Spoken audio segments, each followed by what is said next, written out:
En este video hablaremos de la vertiente memorialista del neorrealismo italiano y la obra de Carlo Levi, Cristo se detuvo en Éboli. Dentro del neorrealismo italiano podemos distinguir una vertiente memorialista dentro de la línea principal, es decir, de la narrativa. Siguiendo a Daniela Arónica, vamos entonces a considerar el memorialismo como un subgénero de la narrativa. En las obras que mencionaremos hay, además de una voluntad explícita de documentar, de denunciar lo ocurrido, un cuidado por la forma que denota un valor estético añadido a lo que podría haber sido un mero documento. En estos textos, como en toda la producción neorrealista, los autores toman partido del lado de los oprimidos, los olvidados, los explotados, denuncian un orden de cosas dados y narran en primera persona su propia experiencia en los sucesos. Ya sea la situación de los campesinos pobres en el sur de Italia, como es el caso de Carlo Levi con su obra Cristo se detuvo en Éboli, ya sea la barbarie nazi y la experiencia de deshumanización de los campos de concentración, en el caso de Primo Levi con Si esto es un hombre, la experiencia partisana contra el nazifascismo, en los casos de Pino Levi Cavalione, con guerrilla en los Castelli Romani, y Pietro Chiodi con bandidos. En esta ocasión nos detendremos a analizar brevemente la obra de Carlo Levi, Cristo se detuvo en Éboli. Carlo Levi nació en 1902 en el seno de una acaudalada familia judía de la burguesía de Turín. Desde niño se dedica a la pintura, que cultivaría con gran pasión a lo largo de toda su vida. En la Universidad de Turín se matricula como médico, aunque no ejercerá de manera profesional, sino que se volcará hacia la pintura y el periodismo.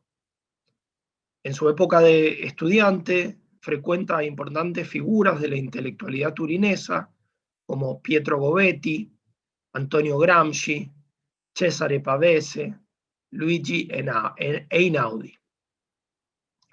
Carlo Levi viaja frecuentemente a París, desde donde denuncia el fascismo, la retórica del arte oficial y la modernidad hipócrita del futurismo, desde los comienzos mismos del régimen. Escribe sobre pintura en la revista L'Ordine Nuovo de Antonio Gramsci. En 1931 se unió al movimiento antifascista Justicia y Libertad. En marzo de 1934, Levi es arrestado por su militancia antifascista. Después de pasar casi 2 años en prisión, es condenado a confinamiento en Grassano, un pueblo ubicado en la Basilicata, llamada Lucania en aquel entonces. Posteriormente fue trasladado al pequeño pueblo de Aliano, en la provincia de Matera. De esta experiencia nació su libro más famoso, Cristo se detuvo en Éboli, escrito entre 1943 y 1944, mientras estaba escondido en casa de una amiga durante la Resistencia. Cabe aclarar que en la historia el pueblito del sur de Italia se llama Galiano, imitando la pronunciación local. En 1936, el régimen fascista, a raíz del entusiasmo colectivo por la conquista etíope, le concedió el indulto y el escritor se trasladó durante unos años a Francia, desde donde continuó su actividad política. Finalmente vuelve a Florencia, que es donde permanece oculto en la casa de su amiga y escribe la obra que estamos tratando. En su libro cuenta que fueron liberados todos los confinados de Aliano en ese momento, excepto los militantes del PCI. Una vez que regresa a Italia, ese mismo año de 1943, se une al Partito d'Azione y dirige la Nazione del Popolo, órgano del Comité de Liberación de la Toscana. En 1945, Einaudi publica la obra Cristo se detuvo en Éboli, escrita un año antes, en la que Carlo Levi narra su experiencia de confinado en el pequeño pueblo de Aliano. En el libro, Levi denuncia las inhumanas condiciones de la población campesina, olvidada por las instituciones del Estado, a la que ni siquiera las palabras de Cristo parece haber llegado jamás, dice el autor. Cabe aclarar que Éboli es una ciudad ubicada en Salerno, en la región de Campania, que limita al noroeste con la Basilicata. Éboli se encuentra a unos 150 kilómetros de la provincia de Matera, a la que pertenecen los pueblos de Grassano y Aliano, en los que fue confinado el escritor. En la actualidad, Grassano cuenta con menos de 5.000 habitantes, mientras que la población de Aliano no llega a los 1.000 habitantes. En el comienzo de su libro, Carlo Levi explica el origen del nombre de la obra.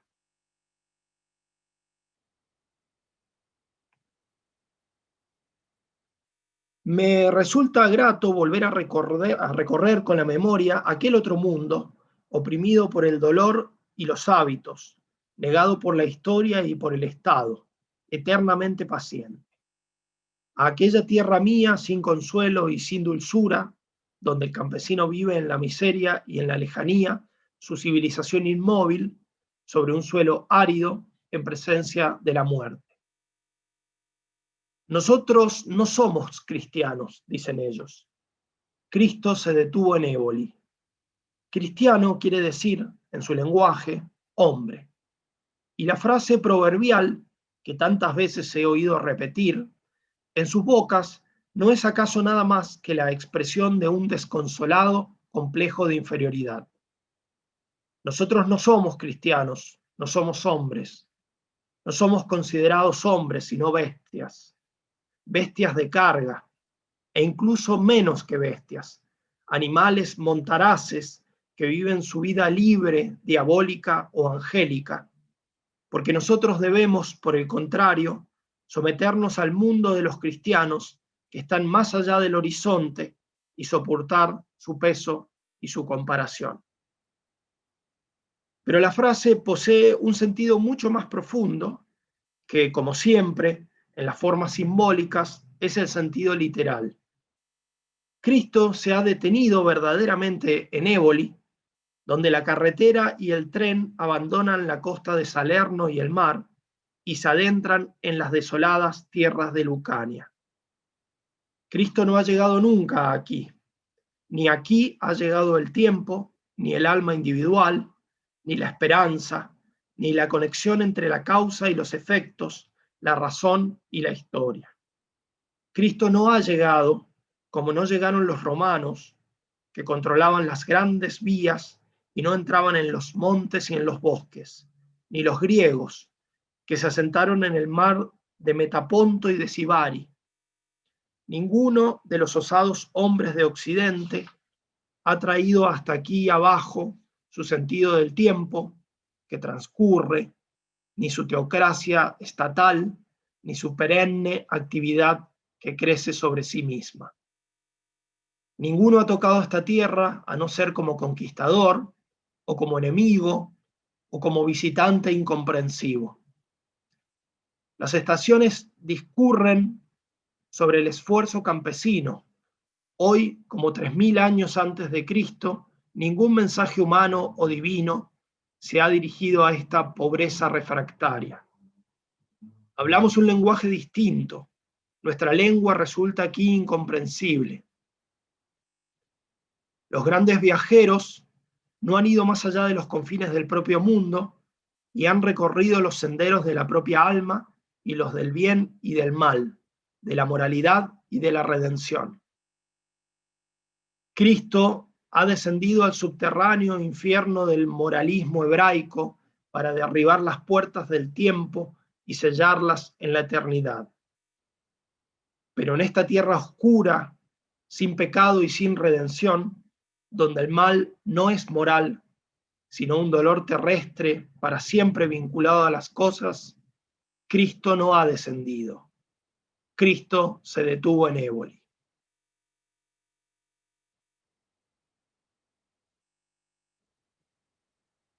Las imágenes que estamos viendo pertenecen a la adaptación del libro para el cine a cargo del director Francesco Rosi, quien en 1979 elegirá al gran actor Jean-Marie Volonté para el papel de Carlo Levi.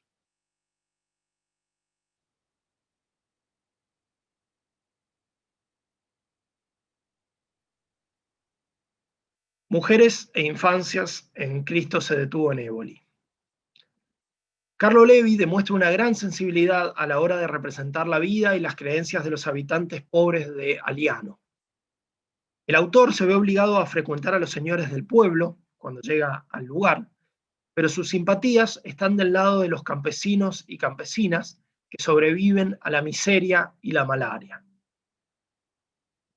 En cuanto se refiere a los pobres, cuenta el narrador, estos comen pan solo todo el año, condimentado a veces con un tomate cuidadosamente frotado encima, o con un poco de ajo y aceite, o con un pimiento español de esos que pican, un diabolesco. Todos los señores estaban inscritos en el partido, incluso aquellos pocos que, como el doctor Milillo, pensaban de otra forma, solo porque el partido era el gobierno, era el Estado, era el poder, y naturalmente ellos se sentían partícipes de ese poder. Ninguno de los campesinos, por la razón opuesta, se hallaba inscrito, como por otra parte no se hubieran inscrito en ningún otro partido, aún en el caso de que hubiera existido. No eran fascistas, como no hubieran sido liberales o socialistas, o qué sé yo, porque estas cuestiones no eran de su incumbencia, pertenecían a otro mundo, no tenían sentido. ¿Qué tenían ellos que ver con el gobierno, con el poder, con el Estado? El Estado, cualquiera que fuese, eran aquellos de Roma, y aquellos de Roma, ya se sabe, no desean que entre nosotros se viva como cristianos. Está el granizo, los derrumbamientos, la sequía, la malaria, y está el Estado. Son males inevitables. Siempre han existido y siempre existirán. Nos hacen matar las cabras, se llevan los muebles de casa y ahora nos enviarán a la guerra. Paciencia. Al igual que en Pavese, el mundo de los campesinos, en la obra de Carlo Levi, parece estar fuera de la historia, no sufrir el paso del tiempo, o mejor aún, estar encerrado en un círculo eterno más cercano a la temporalidad de la naturaleza, regida por ciclos, que a una temporalidad humana y social concebida en forma evolutiva, pensada en términos de progreso o de desarrollos acumulativos, que no excluyen avances y retrocesos. Refiriéndose a los campesinos de Aliano, Carlo Levi escribe: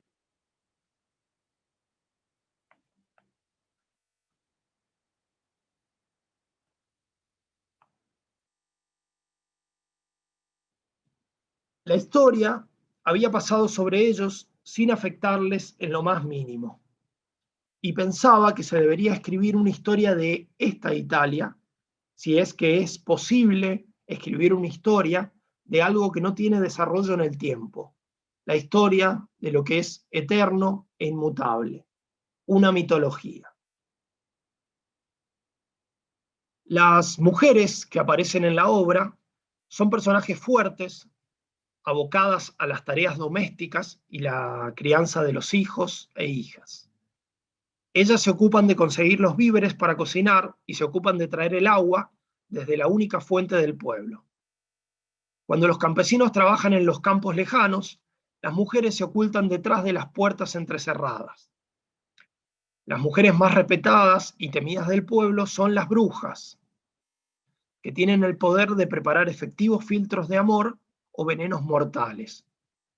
El orden patriarcal rige entre los campesinos. Cuando muere el padre, las hijas deben permanecer 3 años recluidas en sus casas y 1 año si es el hermano quien muere. Como Levi es soltero, ninguna mujer puede entrar sola a su casa. Cuenta el autor.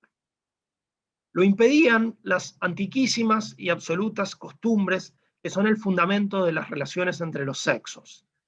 El amor o el atractivo sexual es considerado entre los campesinos una fuerza de la naturaleza, poderosísima, y a la que ninguna voluntad se halla en grado de oponérsele. Encontrarse a solas es lo mismo que hacer el amor. La omnipotencia de este Dios es tal, y es tan sencillo el impulso natural, que no puede existir una verdadera reprobación moral sexual y ni siquiera una verdadera reprobación sexual para con los amores ilícitos. Muchísimas son las muchachas madres y en modo alguno son discriminadas o señaladas con el desprecio público. En cualquier caso, si no puede existir un freno moral contra la libre violencia del deseo, los hábitos del lugar y de la persona hacen difícil la ocasión. Ninguna mujer puede tratar a un hombre si no es en presencia de los demás, sobre todo si el hombre no tiene mujer. Y la prohibición es muy rigurosa. Sin embargo, Levi aclara que la autoridad de las madres sobre los hijos es soberana y por ello habla de un régimen matriarcal. Más bien cabría hablar de una filiación matrilineal. Levi cuenta que una buena parte de los hijos son ilegítimos y que muchos hombres emigran. Cita: en el pueblo se quedan muchas más mujeres que hombres. Quienes sean los verdaderos padres no puede tener una importancia tal que conduzca a los celos. En las horas del día en que los campesinos se hallan lejos de la casa, el pueblo está en manos de las mujeres. Estas son como las reinas pájaros que se alzan sobre la hormigueante turba de sus hijos. Los niños son amados, adorados, viciados por sus madres, que vibran ante sus males, que los amamantan durante años y años, que no los abandonan un minuto, los llevan consigo, sobre la espalda o en los brazos, envueltos en chales negros, mientras erguidas con el ánfora en la cabeza, vuelven de la fuente. Muchos son los que mueren, otros crecen precoces y luego cogen la malaria y se vuelven amarillentos y melancólicos y se hacen hombres y van a la guerra o a América o se quedan en el pueblo curvando su espalda como bestias bajo el sol cada día del año. Fin de la cita. Cuando las campesinas de Aliano se enteran de que Levi es médico, recordemos que jamás había ejercido, le ruegan que atienda a sus hijos. Levi, sin experiencia y sin medicinas, se ve obligado a ejercer el oficio ante la mirada envidiosa de los llamados matasanos del pueblo. Las campesinas de Aliano desarrollan pronto una fe casi absoluta hacia Carlo Levi, quizás por el desconocido trato humano y empático que el inexperto médico tenía hacia sus pacientes. Me sentía asombrado y avergonzado de esta fe, tan completa como inmerecida, cuenta el autor. En cuanto a las señoras del pueblo que aparecen en el libro, podemos mencionar a la hermana del podestá, especie de intendente del régimen fascista. Doña Catarina conspira contra los enemigos de su hermano en el pueblo, entre ellos el farmacéutico y sus hijas, y cuenta con ganarse la confianza de Carlo Levi. Las enemistades entre los poderosos del pueblo tienen orígenes ancestrales y enfrentan a familias enteras contra otras familias durante generaciones. Catarina, informa el autor, Catarina informa al autor, cita: es un buen pueblo, todos son buenos italianos y fascistas.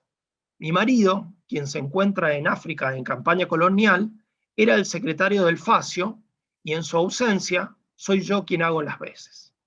Fin de la cita. Catarina odia además a las hijas del farmacéutico porque una de ellas habría embrujado a su marido para hacerlo su amante. La culpa de la infidelidad, pues, recaía, según ella, no tanto en su marido, que había sido hechizado, sino en aquella mujerzuela y todos los que tenían algo que ver con ella. Los niños y niñas de Aliano, después de haber aparecido en el libro como víctimas de las enfermedades, principalmente de la malaria, son representados en un enfrentamiento con el cura del pueblo, quien se refiere a ellos de la siguiente manera: malditos herejes, excomulgados, este es un pueblo sin la gracia de Dios. Los chicos vienen a la iglesia para jugar. ¿Ha visto? De no ser para eso, no viene ninguno. Después sabemos del cura que había sido mandado al pueblo como castigo, ya que, cita, se permitía ciertas libertades con los alumnos del seminario en el que trabajaba anteriormente. Hacia el final del libro, cuenta Levi que los niños de Aliano lo visitaban en su casa y lo acompañaban en sus excursiones al campo para pintar.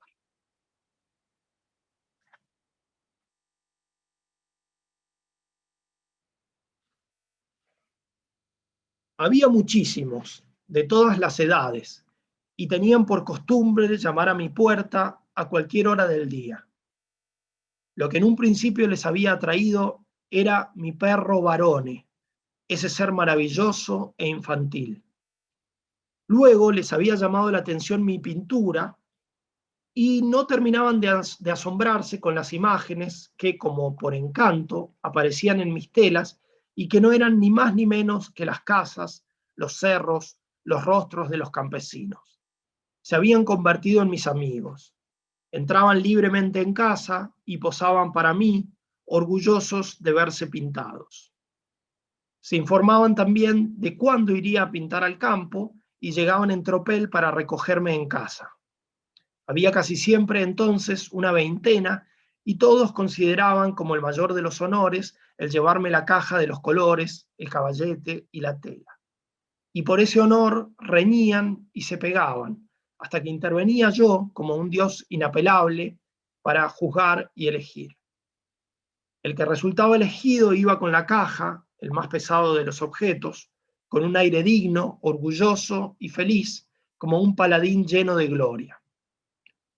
Uno de ellos, un chico de unos 8 o 10 años, Giovanni Fanelli, pálido, con grandes ojos negros y un cuello largo y sutil, de piel blanca como la de una mujer, se había entusiasmado más que ninguno con la pintura.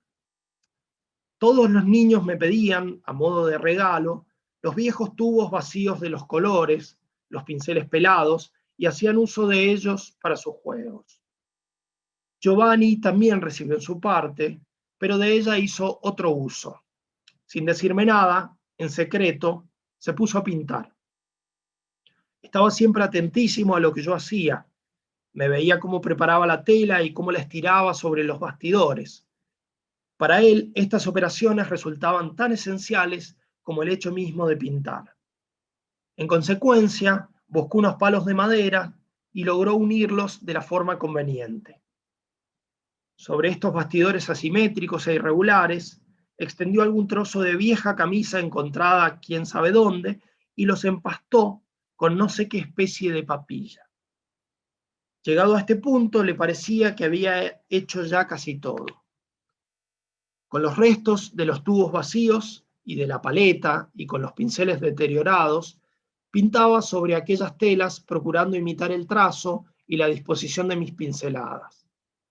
Era un niño tímido, se sonrojaba fácilmente y no habría osado, por más que lo deseara, mostrarme sus obras.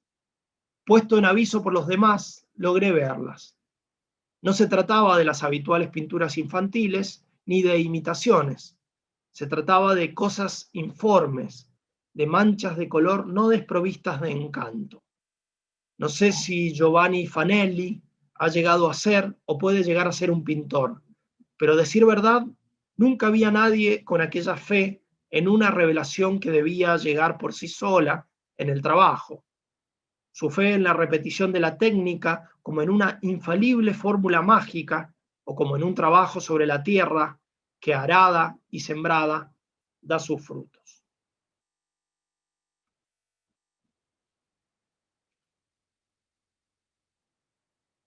Eran mis amigos, pero estaban llenos de pudor, de desconfianza y esquivez, habituados naturalmente al silencio y a simular sus pensamientos, sumergidos en aquel huidizo y misterioso mundo animal en el que vivían como pequeñas y huidizas cabras. Todos estos niños tenían algo de singular, algo bestial, algo de hombres adultos, como si ya desde su nacimiento hubiesen cargado con un fardo de paciencia y de oscuro conocimiento del dolor. Sus juegos no eran los habituales de los niños del pueblo en las grandes ciudades, tan parecidos en todos los países. Solo los animales eran sus únicos compañeros. Eran cerrados, sabían callar y bajo su ingenuidad infantil se hallaba la impenetrabilidad del campesino, desdeñosa frente a las inalcanzables comodidades, el pudor campesino que al menos salva el alma en un mundo de desolación. En general, eran muchos más inteligentes y precoces que los muchachos de la ciudad a su edad, rápidos en la intuición, llenos de deseos de aprender y de admirar las cosas desconocidas del mundo exterior. Un día que me vieron escribir, me pidieron si podía enseñarles a hacerlo. En la escuela no aprendían nada con el sistema del palo, de los puros, de las charlas desde el balcón y de los discursos patrióticos del maestro. Todos ellos iban a la escuela, pues la institución era obligatoria, pero con aquellos maestros salían de ella analfabetos. Así, tomaron por su cuenta la iniciativa de venir algunas tardes a escribir a mi cocina. Lamento hoy el no haberles dado, a causa de la natural repugnancia que siento hacia todo tipo de enseñanza directa, más tiempo y más atención. Un buen maestro nunca hubiera llegado a encontrar unos escolares mejores, ni con una buena voluntad más increíble y más rica. Fin de la cita. En estas páginas podemos advertir el cruel destino de estos niños, abandonados por un Estado ausente, que solo aparece cada tanto para cobrar a los campesinos impuestos y sacarles lo poco que poseen para vivir, incluso los hijos, destinados a servir como carne de cañón en guerras lejanas que nada tienen que ver con su propio mundo, como las incursiones en el África del régimen fascista o las dos guerras mundiales. Niños y niñas llenos de curiosidad y abiertos al futuro, pero aplastados por un presente de opresión, por el cruel destino de la miseria, condenados a morir a causa de enfermedades fácilmente curables, o en defensa de un Estado que hace uso de ellos como víctimas expiatorias de sus guerras imperialistas, declaradas con el único fin de enriquecer a los mismos de siempre. Estamos hablando de la Italia fascista en 1936, pero el destino de estos niños y niñas no es diferente al de tantos otros que nacen en la más absoluta miseria en cualquier país de Latinoamérica, en Argentina o en cualquier otro lugar del mundo. El Estado fascista, movido por los intereses más mezquinos, le prohíbe a Levi seguir ejerciendo la medicina y ayudar a los campesinos de Aliano. Un enfermo muere en el medio de los intentos de Levi por obtener el permiso del podestá. Los campesinos, indignados, amenazan con iniciar una revuelta a causa de la prohibición. Somos como perros, me decían. Los de Roma quieren que muramos como perros. Quemaremos el ayuntamiento y mataremos al podestá. Levi logra calmarlos. No es el momento ni están dadas las condiciones para levantarse contra el totalitarismo fascista. Los campesinos, sin embargo, hacen uso del teatro con fines catárticos, aunque con ello también consiguen representar ante sí mismos su propio drama como forma de toma de conciencia colectiva y manifestar así su descontento ante las autoridades. Montan una representación teatral en la que todos los actores son hombres, incluso aquellos que hacían papeles femeninos. Por medio de esta representación teatral ponen en escena la muerte del campesino. Carlo Levi se pregunta: ¿era aquella especie de esquema clásico el recuerdo de un arte antiguo, reducido pobremente al residuo de un arte popular? ¿O también un espontáneo, original renacer, un lenguaje natural en estas tierras en la que la vida es toda una tragedia sin teatro? En Cristo se detuvo en Éboli. Carlo Levi, un intelectual y artista del norte de Italia, narra en primera persona su contacto personal con la realidad de opresión, explotación y miseria de los campesinos de la Italia del sur. El llamado problema meridional, de una manera tan plástica que logra ilustrar en forma clara y didáctica el mismo tema que planteara en su dimensión teórica Antonio Gramsci en su texto La cuestión meridional de 1926. La realidad de mujeres, niños y niñas campesinos aparecen retratados en las páginas de Cristo se detuvo en Éboli con colores sombríos. Mujeres, niños y niñas intentan sobrevivir en condiciones de miseria, abandonadas, las mujeres a veces por sus compañeros y niñas por sus padres, y abandonados siempre, cuando no usados por el Estado, oprimidos por las clases propietarias, el fascismo y la Iglesia, explotados desde niños cuando logran conseguir algún trabajo. Pero también encontramos en la obra de Levi algunas pinceladas alegres en el fresco que nos presenta. Mujeres, niños y niñas sobreviven, resisten, crean lazos de amistad, lazos filiales y de solidaridad, y dan sentido, con las pocas herramientas que tienen al alcance, a su propia existencia.